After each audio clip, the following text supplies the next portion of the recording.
اپنے دیکھنے اور سننے والوں کو میرا اور کینی کا سلام۔ ہم آپ کو باپ اور بیٹے اور روح القدس کے نام میں خوش آمدید کہتے ہیں۔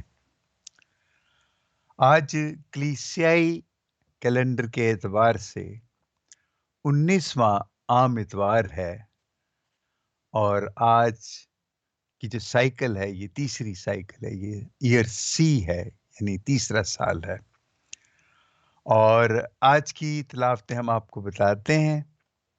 آپ مہربانی کر کے اپنی بائبلز لے آئیں اور میں آپ کو تلاوتوں کا بتاتا ہوں۔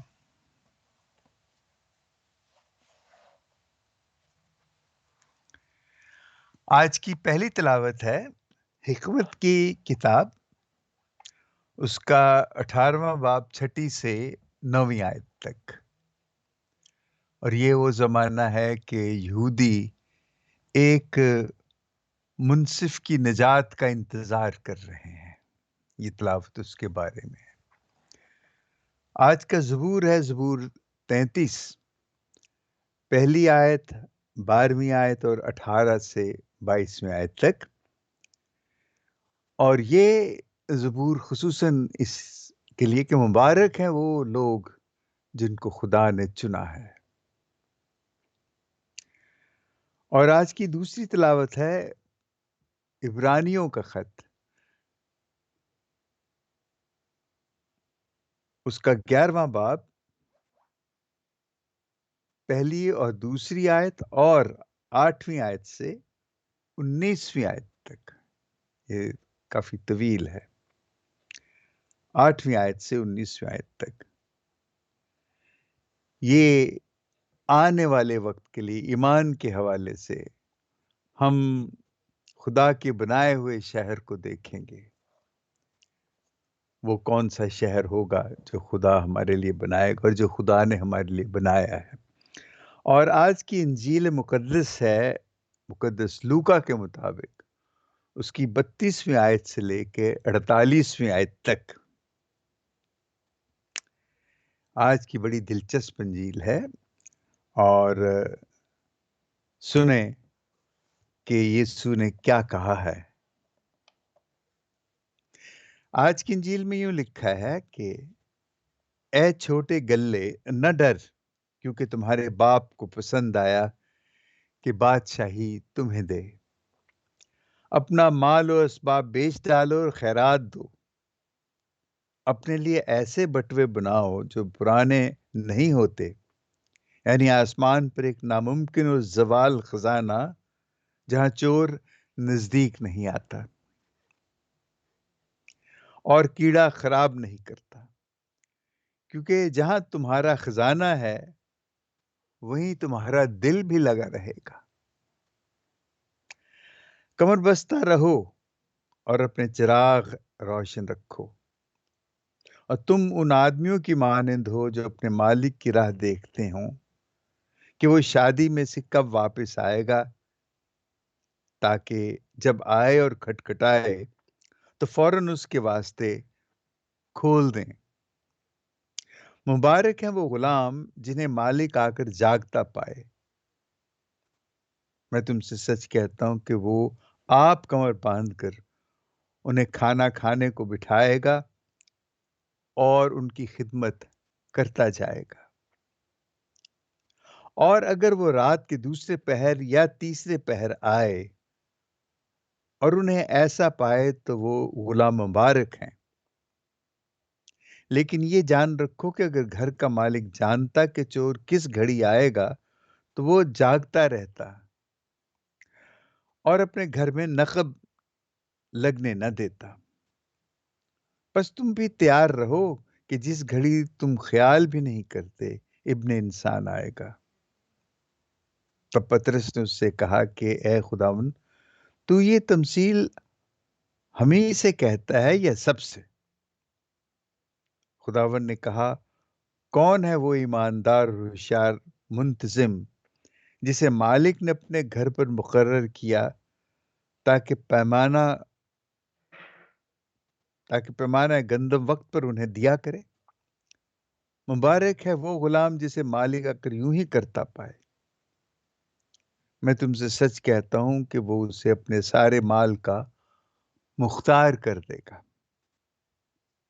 لیکن اگر وہ غلام اپنے دل میں کہے کہ میرا مالک آنے میں دیر کرتا ہے، اور غلاموں اور لونڈیوں کو مارنا اور کھانا پینا اور مست ہونا شروع کرے، تو اس غلام کا مالک ایسے دن موجود ہوگا کہ وہ انتظار نہ کرتا ہو، اور ایسی گھڑی کہ وہ نہ جانتا ہو، اور وہ اسے کاٹ ڈالے گا اور بے ایمانوں کے ساتھ اس کا بکھرا کر دے گا۔ بس جس غلام نے اپنے مالک کی مرضی جان کر تیاری نہ کی، نہ اس کی مرضی کے مطابق عمل کیا، وہ بہت مار کھائے گا، مگر جس نے نہ جان کر مار کھانے کا کام کیا، وہ تھوڑی مار کھائے گا۔ انجیل جلیل کے وسیلے سے ہماری خطائیں معاف کی جائیں۔ آج کی انجیل بھی کمال ہے، اور اس میں اتنی ڈھیر سی چیزیں ہیں۔ میں ابھی کینی سے بات کر رہا تھا، اور اس کو میں کہہ رہا تھا کہ یسوع تو چھوٹی سی بات کر کے نکل جاتا ہے، لیکن پیچھے اتنا کچھ چھوڑ جاتا ہے کہ اس کو عمر لگتی ہے سمیٹنے کے لیے، بلکہ تب بھی نہیں سمیٹا جاتا۔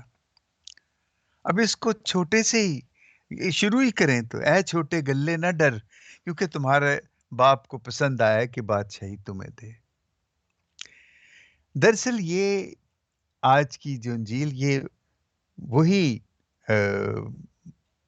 باب ہے، 12واں باب، جس کو کہ ہم پچھلے اتوار پڑھ کے، یہ اسی کا تسلسل ہے۔ اب یہاں کچھ چیزیں ایک دم جو سب سے بڑی چیز جو ہمارے سامنے آتی ہے، وہ یہی ہے کہ جیسے اس نے کہا کہ اپنے لیے اپنا سب کچھ ہے، مال و اسباب بیچ ڈالو اور خیرات دو، اپنے لیے ایسے بٹوے بناؤ جو پرانے نہیں ہوتے، یعنی آسمان پر ایک ایسا نہ ختم ہونے والا ایسا خزانہ ہے تمہارے لیے کہ تم وہ جمع کرو گے۔ تو لگتا ہے کہ جیسے یسوع یہ زمین کی جو دنیاوی چیزیں ہیں یہ ساری، یہ ہمیں کہتا ہے کہ ان کو بس، تو ہم کیسے زندہ رہ سکتے؟ کیا یسوع اس طرح کی باتیں ہمارے ساتھ کر سکتا ہے کہ ہمیں زندہ رہنے کے لیے جو چیزیں ہماری ضرورت ہیں، روٹی کپڑا مکان، کہ یسوع کہتا ہے کہ بس چھوڑو ان کو؟ دیکھیے، ایسی بات نہیں ہے۔ یہ جو چیزیں ہیں، جو دنیا کی چیزیں ہیں، اس میں ایک ہی چیز ہے جو ہم نے پہلی تلاوت پڑھی تھی پچھلے ہفتے، اس میں وہ بڑا مال بنا لیتا ہے، بڑی فصل، تو وہ پھر کہتا ہے اس کو جمع کر لیتا ہے، اور اپنی جان کو کہتا ہے کہ کھا پی اور عیش کر، اب تو برسوں تو اس پہ رہ سکتا ہے۔ دیکھیں، یہ ہے انسان کی وہ خود غرضانہ طبیعت جو ہے، اور اصل میں یسوع اسی کے خلاف ہے۔ وہ بار بار دیکھیں ہمیں کہتا ہے کہ چھوٹے گلے نہ ڈر، کیونکہ باپ کو پسند آیا کہ خدا کی بادشاہی تمہیں دے دے۔ میں بار بار خدا کی بادشاہی کی بات کرتا ہوں، میں اس روٹی کپڑے مکان کی بات کرتا ہی نہیں، کیونکہ روٹی کپڑا مکان جس کا سب سے بڑا سوال جو ہے وہ یہی ہے کہ کتنا،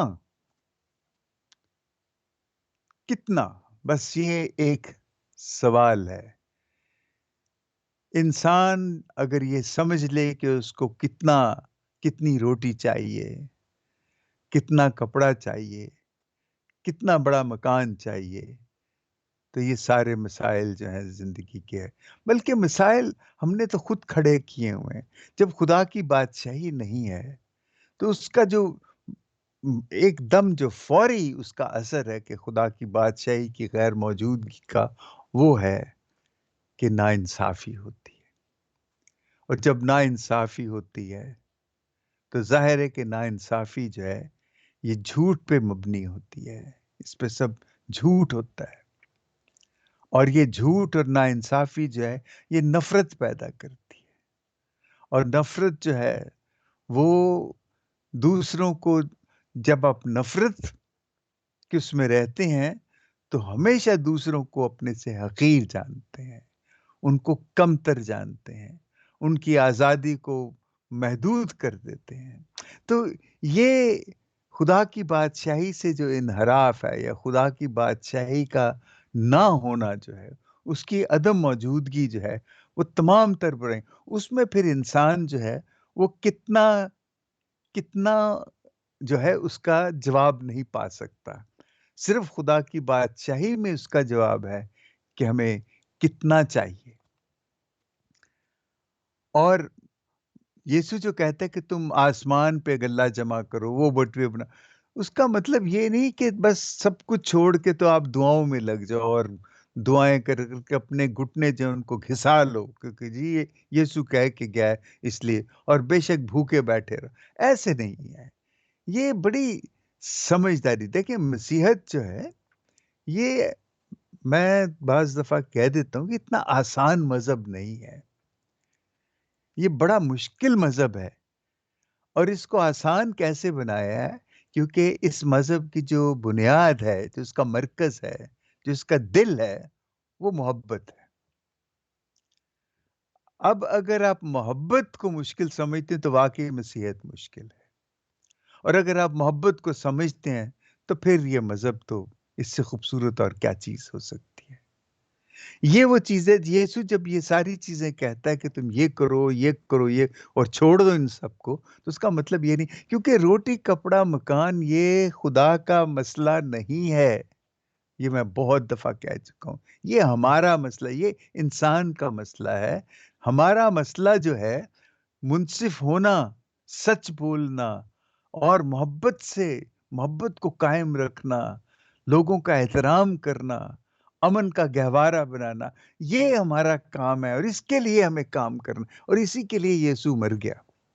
اس کو انہوں نے چڑھا دیا صلیب پہ کہ تو کیسی گفتگو کرتا ہے، تو کیسی باتیں لوگوں کو سکھا رہا ہے۔ یہ ہے وہ چیز جو راز ہے۔ اب دیکھیں، اب یہ جو ہے ماننا کہ کتنا آپ کے پاس ہونا چاہیے، یا یہ سوچ لینا کہ چھوڑو روٹی کپڑا مکان کو، ہم زندہ رہ لیں گے، یہ ایمان کی بات ہے۔ اب ایمان بڑی مشکل چیز ہے، یہ اتنی آسان چیز نہیں ہے۔ پولس رسول نے کہا، وہ ہم اس کو ہمیشہ اس کو کوٹ کرتے ہیں، اس کی مثال دیتے ہیں کہ ایمان، امید اور محبت، یہ تینوں دائمی ہیں، لیکن محبت ان میں افضل ہے۔ تو اس کا مطلب یہ ہوا کہ محبت ہی سب کچھ ہے، ایمان جو ہے وہ دوسرے درجے پہ ہے۔ ایسے نہیں ہے، یہ بڑی سمجھنے کی بات ہے۔ ہم جب چھوٹے تھے تو مسیح تعلیم ہم سیکھا کرتے تھے، سیکھتے کیا تھے، ہمیں رٹاتے تھے، اور اس میں وہ ایک رٹی ہوئی بات مجھے آج تک بالکل ازبر ہے، اور میں کئی بار اس کا اظہار کر چکا ہوں، کئی بار میں کہہ چکا ہوں، اور وہ ہے کہ کہ خدا نے ہمیں کیوں بنایا؟ خدا نے ہمیں اس لیے بنایا تاکہ ہم اس کو جانیں، اس کو پیار کریں، اور مرنے کے بعد اس کو دیکھیں۔ جب تھوڑا بڑا ہوا تو مجھے اور سمجھ آئی کہ اس دنیا میں خدا کو جانیں، اسے پیار کریں، اور مرنے کے بعد اسے دیکھیں۔ یہ دیکھیں، اس میں تین چیزیں ہیں: خدا کو جانیں، اس کو پیار کریں، اور مرنے کے بعد اس کو دیکھیں۔ یہ تینوں غضب کی چیزیں ہیں۔ اب خدا کو جاننا جو ہے، یہ ہے ایمان۔ جب تک ایمان نہیں ہے، آپ اس کو نہیں جان سکتے۔ ہم نے کیسے خدا کو جانا؟ ہم نے جانا بائبل پہ ایمان رکھ کے، کہ جو کچھ اس میں تحریر ہے، جو کچھ اس میں لکھا ہے، وہ سب کچھ خدا کے بارے میں بتاتا ہے کہ خدا کیا ہے، کون ہے، کہاں ہے، کیسے ہے۔ اور پھر ہمیں بتاتا ہے، یہ جو علم ہے یہ آتا ہے ہمارے مقدس وہ تمام لوگ جو یسوع کے ساتھ جنہوں نے زندگی گزاری، جنہوں نے کلمے کو مجسم دیکھا، جنہوں نے کلمے کو مجسم، اس جسم کو صلیب پہ چڑھتے ہوئے مرتے ہوئے دیکھا، اس کو دفنایا ہوا دیکھا اور پھر اسے زندہ دیکھا. یہ ایمان ہے. تو ایمان جو ہے وہ علم سے آتا ہے. علم جو ہے وہ ہمیں بتاتا ہے. تو جب تک ہمیں علم نہیں ہوگا، جب تک ہم کسی کو جانیں گے نہیں، تو اسے ہم پیار کیسے کریں گے؟ اس لیے پولوس نے لکھا ہے کہ ایمان، امید اور محبت تینوں دائمی ہے. اس نے پہلے ایمان کا ذکر کیا کہ جاننا جو ہے، ہم جانیں گے تو ہم اسے پیار کریں گے. لیکن پھر محبت ان میں افضل ہے. ظاہر ہے کہ محبت رہے گی تو ایمان رہے گا، وفاداری رہے گی تو ذمہ داری بھی رہے گی. محبت رہے گی تو ذمہ داری اور محبت، یہ اتنی خوبصورت یہ ایک امتزاج ہے، یہ مل جاتے ہیں دونوں، کہ زندگی بہت خوبصورت ہو جاتی ہے. انسانوں کے ساتھ اور خدا کے ساتھ جو رشتے ہیں وہ قائم ہوتے ہیں. یہ پولوس رسول کا، یہ مقدس اگسٹین نے بھی یہی کہا نا کہ ہماری زندگی کا مقصد یہ ہے کہ ہم اس دنیا میں خدا کو جانیں، اسے پیار کریں اور مرنے کے بعد اس سے دیکھیں. تو یہ اب جو ایمان کا اتنا زور ہے، تو اصل میں یہ ایمان جو ہے یہ خدا کی بادشاہی سے متعلق ہے. خدا کی بادشاہی سے متعلق کیوں ہے کہ دیکھیں، یہ سچ ہے کہ خدا ہے اور وہ قادر مطلق ہے. دیکھیں، ہم رسولوں کا عقیدہ جو ہم پڑھتے ہیں وہ سارا ہماری سچ، انصاف، محبت، آزادی اور صلح کی وہ سب کچھ اس میں قید ہے، سب کچھ اس میں مقید ہے. اگر اس کو دھیان سے پڑھیں، ایک ایک آیت کو دیکھتے چلے جائیں، تو ہمارا ایمان جو ہے وہ اس پہ، وہ ہمارے ایمان کی اس کا اظہار ہے. اور وہ ہمیں یاد دلاتا ہے، ایک یاداشت بھی ہے جو میں بتاتا رہتا. میں ایمان رکھتا ہوں، میں کہتا ہوں، عہد کرتا ہوں کہ یہ میرا ایمان ہے خدا قادر مطلق باپ پر جو آسمان اور زمین کا خالق، اور ایسے چلتے چلتے اور ہمیشہ کی زندگی پر. دیکھیے، یسوع جب یہ انجیل ہمیں بتا رہا ہے، یہ سن کتنے کیسے کردار ہیں اس میں، کیسا ماحول ہے وہاں، کیسے لوگ ہیں وہاں پہ. اور پطرس حسب معمول وہی اپنی سادگی میں سے پوچھتا ہے کہ یہ تو ہمیں بتا رہا ہے یا یہ سب کے لیے بتا رہا ہے؟ یعنی اس کو یہ سمجھ نہیں آ رہی تھی کہ ہم یہ باتیں سیکھیں یا بھائی کیسی بات کرتے ہو آپ، تم انسان ہو. یسوع ہم سب کو بتا رہا ہے، تم اس سے الگ نہیں ہو. اور آج کی دنیا میں یہی چیزیں جو ہیں ایگزیکٹلی اسی طرح یسوع ہمیں بتاتا ہے. لیکن ہمارے ساتھ کیا دکھ ہے؟ ایسا دکھ ہے کہ ہماری وہ جو روایات ہیں مسیحیت کی، جو شروع سے ہیں، ہم کیتھلکس جو ہیں خاص طور پہ، ہمیں تو سب سے زیادہ جس چیز پہ مان ہے، جس پہ ہم بڑا فخر کرتے ہیں، اور جس پہ تکبر تو میں نہیں کہوں گا لیکن ہم فخر کرتے ہیں، وہ 7 ساکرامنٹ ہیں جو یسوع نے خود مقرر کیے. اور ان کے مقرر کرنے سے ہمیں سب کچھ سمجھ آتی ہے کہ ہمیں اپنی زندگی کو کس طریقے سے گزارنا چاہیے. یسوع نے وہ جو مقرر کیے ہیں ساکرامنٹ، وہ کیوں کیے تھے؟ ہمیں سمجھانے کے لیے کہ زندگی جو ہے وہ ان اصولوں میں چلتی ہے. زندگی، دیکھیے، مسیحیت جو ہے یہ کوئی ایک اصول نہیں ہے، یہ کوئی جسے کہتے ہیں کہ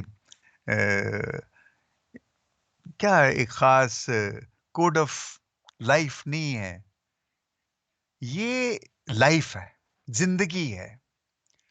اور یہ جو ساکرامنٹ ہیں اگر آپ ان کو دیکھیں تو ان میں کوئی کوڈ نہیں ہے، لیکن اس میں وہ فضل ہے، وہ گریس ہے جو میں نظر نہیں آتی، اور وہ ان ساکرامنٹس میں چھپی ہوئی ہے۔ اور گریس جو ہوتی، جو فضل ہوتا ہے، اس کی کوئی حد نہیں ہوتی، اس کی کوئی لمٹ نہیں ہوتی، وہ بے حد ہوتا ہے۔ اور اسی لیے تو ہم نے فضل پہ فضل پایا، اور ہمیں نجات جو ہے وہ اسی لیے ملی کہ یہ فضل ہمیں دیا گئی کہ آپ اندازہ کیجئے کہ کتنی بڑی چیز ہے۔ تو یہ ہمارے ایمان کا وہ حصہ ہے، اور ہم اپنے ایمان سے یسوع یہ چاہتا ہے کہ ہم اپنے ایمان کو سمجھیں کہ ہمارا ایمان کیا ہے، کیا ہونا چاہیے۔ ہم جب ان چیزوں پہ یقین رکھتے ہیں، اب دیکھیے چھوٹی چھوٹی باتیں ہیں جو ہمارے لیے بہت بڑی باتیں ہیں۔ اب ہم کہتے ہیں کہ مقدسہ مریم خداوند یسوع مسیح کی ماں، اگر یسوع خدا ہے تو مریم تو ظاہر ہے خدا کی ماں ہے۔ اور جب ہم کہتے ہیں کہ خدا کی ماں مقدسہ مریم کو، تو ہمارے بھائی ہم سے بڑی نفرت کرتے ہیں باقاعدہ، کہ ہم ایک گناہ والی بات کر رہے ہیں، یہ گناہ ہے ایسے کہنا۔ اور مجھے بڑا دکھ ہوتا ہے کہ یہ کس طرح کی منطق ہے، یہ سمجھتے نہیں، سمجھے چلے کوئی بات نہیں، نہ مانے کوئی بات نہیں، لیکن نفرت تو نہ کرے نا، اتنا حقیر تو نہ جانے۔ لیکن یہ ایسے ہے، اسی لیے جو تفرقے ہیں ہماری اپنی، ہر کوئی بائبل کو سمجھتا جانتا ہے، میں اس بات کو نہیں مانتا۔ کلام کو سمجھنا، اس کو جاننا، یہ جان جوکھم کا کام ہوتا ہے۔ میں آپ سے گفتگو کرتا ہوں، یقین کیجئے مجھے کچھ بھی نہیں پتا، اور میں ہر بار جب اتوار کے لیے تیاری کرتا ہوں تو مجھے لگتا ہے کہ پھر نئے سرے سے مجھے ہر چیز پڑھنا، سیکھنا، سننا، سمجھنا پڑتی ہے۔ لیکن میں دیکھتا ہوں کہ ہمارے بہت سے بھائی بغل میں بائبل لے کے، اور وہ شروع ہو جاتے ہیں دے دنادن ایسی بائبل سے لوگوں کی دھنائی کرتے ہیں کہ بیچارے وہ حیران پریشان ہوتے ہیں کہ یہ، اور دے یکی پہ جا کے کہانی ختم کرتے ہیں۔ یہ کتنے دکھ کی بات ہے۔ چلیے، آپ پوپ کو نہ مانیں، آپ پوپ صاحب کی اس کے اختیار کو نہ مانیں، ہمارے کیتھولک نظام کو نہ مانیں، لیکن یہ تو نہ کریں نا کہ جس چیز کی ہم تعظیم کرتے ہیں آپ اس کی تحقیر کریں اور ہم سے نفرت کرنا شروع کریں۔ یہ اچھی بات نہیں۔ ابھی پچھلے دنوں آپ نے سنا ہوگا کہ پوپ صاحب کینیڈا گئے تھے، اور کینیڈا وہ گئے تھے معافی مانگنے کے لیے۔ کمال بات ہے یہ۔ اور معافی کن سے مانگنے کے لیے؟ وہ انڈینز، وہ جو وہاں کے اصلی باشندے تھے، جن کی زمینوں پہ نوآبادیات کی ان حاکموں نے قبضہ کر لیا، ان کے ساتھ ظلم و زیادتی کی، ان کے جو وہاں پہ جا کے جو مشنریوں نے اسکول بنائے، ان میں بھی زیادتیاں ہوئیں ان کے بچوں کے بارے میں۔ اور یہ پوپ گئے وہاں پہ، پوپ صاحب، اور انہوں نے جا کے ان لوگوں سے معافی مانگی، یہ کہہ کے کہ آپ لوگوں کے ساتھ، آپ کے بچوں کے ساتھ۔ اور یہ صدیوں پرانی بات ہے، آج کی کل کی بات نہیں ہے۔ یعنی آپ اندازہ کیجئے کہ 16ویں 17ویں صدی سے وہ نوآبادیاتی نظام شروع ہو گیا تھا، اور جگہ جگہ یہ بن رہی تھیں نوآبادیات۔ تو اس میں جو زیادتیاں ہوئیں، پوپ صاحب کو بڑی اچھی طرح اس بات کا تجربہ ہے، کیونکہ وہ خود ارجنٹینا سے آئے ہیں، جہاں غاصبوں نے ان کے اس ملک پہ قبضہ کیا تھا۔ میں ان کا نام نہیں لینا چاہتا، یہ ہسٹری ہے، سب جانتے ہیں۔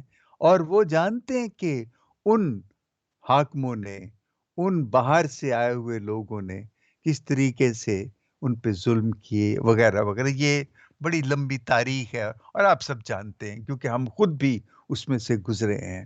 اور پوپ صاحب بہت اچھی طرح، اور اس لیے انہوں نے ان سے معافی مانگی کہ یہ دیکھیے یہ کتنی بڑی بات ہے کہ وہ جا کے وہاں پہ معافی مانگتا ہے۔ پھر یہی نہیں کیا، اس کے بعد انہوں نے اپنے تمام بشپ صاحبان، فادر صاحبان،